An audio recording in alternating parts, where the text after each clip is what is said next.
மாவட்டம் ஜீயபுரம் அருகே உள்ள சந்திரசேகரர் ஆலயத்தில் பாரதிய ஜனதா கட்சியின் ஒருங்கிணைப்பு குழு அமைப்பாளர் ராஜா சுவாமி தரிசனம் செய்த பின்பு செய்தியாளர்களுக்கு பேட்டியளித்தார்.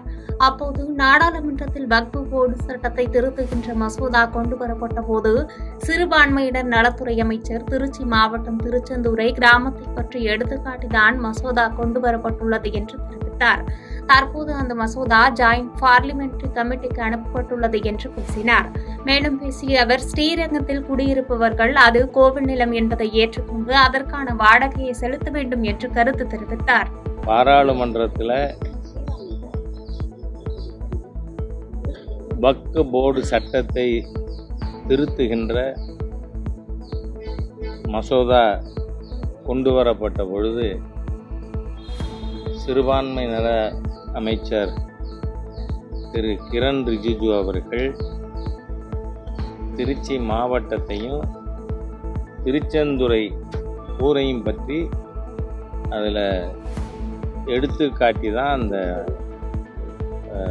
அமெண்ட்மெண்ட் ஆக்ட் மசோதா கொண்டு வரப்பட்டிருக்கு. மதுரை மீனாட்சி சுந்தரேஸ்வரர் ஆலயத்தில் புதுச்சேரியின் முன்னாள் முதலமைச்சர் நாராயணசாமி சுவாமி தரிசனம் செய்தார். அதனைத் தொடர்ந்து செய்தியாளர்களை சந்தித்து பேசிய அவர், பிரதமர் மோடி அறிவித்த ஒரே நாடு ஒரே தேர்தல், வக்ஃபு வாரிய திருத்த சட்டம் உள்ளிட்ட 4 அறிவிப்புகளையும் நிறைவேற்ற முடியாமல் கூட்டணி கட்சியினர் சந்திரபாபு நாயுடு, நிதிஷ்குமார் ஆகியோர் எதிர்க்கின்றனர் என்றும் நடிகர் விஜய் கட்சி துவங்கியுள்ளார், அதற்கு வாழ்த்து தெரிவித்தார். 3வது முறையாக இப்பொழுது இந்த நாட்டுடைய பிரதமராக வந்திருக்கிறார். அவருடைய கட்சிக்கு, பாரதிய ஜனதா கட்சிக்கு அறுதி பெரும்பான்மை கிடைக்கவில்லை. கூட்டணிகளோடு இணைந்து மரியாதைக்குரிய நிதிஷ்குமார் அவர்களோடும் மரியாதைக்குரிய ஆந்திர முதலமைச்சர் சந்திரபாபு நாயுடு அவர்களோடு இணைந்து பிரதமர் இப்பொழுது ஆட்சி அமைத்திருக்கிறார். அவர் தேர்தல் பிரச்சாரத்தின் பொழுது நாங்கள் பாரதிய ஜனதா கட்சி தனியாக 400 இடங்களை பிடிக்கும், எங்களுடைய கூட்டணிகளோடு சேர்ந்து 440 இடங்களை பெறுவோம் என்று பிரதமர் மார்த்தட்டி கொண்டார். ஆனால் 240க்கு மேல் பாரதிய ஜனதா கட்சியால் வர முடியவில்லை. இது பிரதமர் நரேந்திர மோடிக்கு மிகப்பெரிய தோல்வி. மதுரை அவனியாபுரம் அருகே உள்ள அய்யன் பாப்பாக்குடி அரசு பள்ளியில் தேமுதிக சார்பாக மாணவர்களுக்கு விஜய் பிரபாகரன் நலத்திட்ட உதவிகள் வழங்கினார்.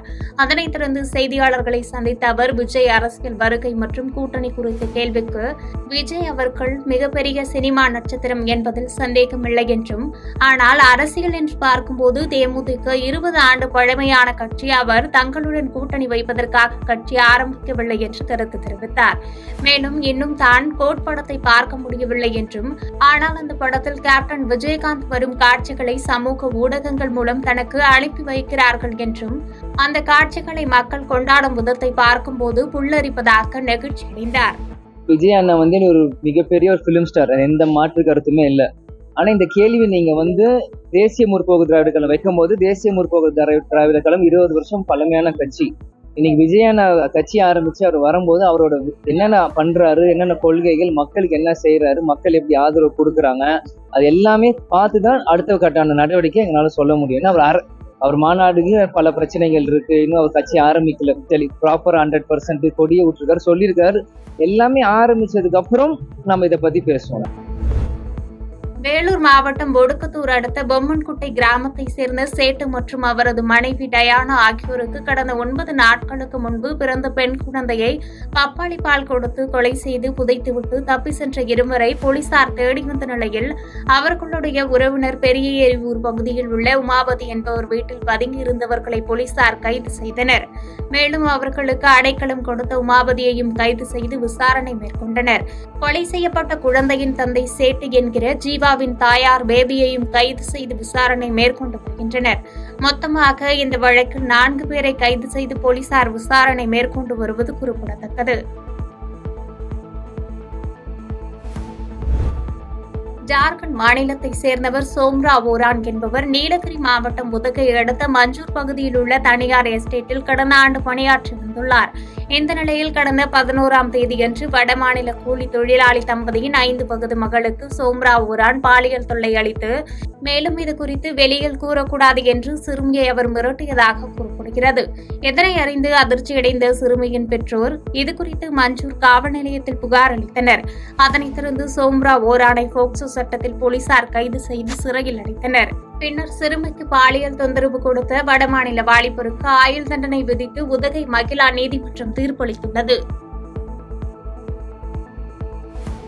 பாதகம் செய்பவரை கண்டால் நாம் பயங்கொள்ளலாகாது பாப்பா, மோதி மிதித்து விடு பாப்பா, அவர் முகத்தில் உமிழ்ந்து விடு பாப்பா.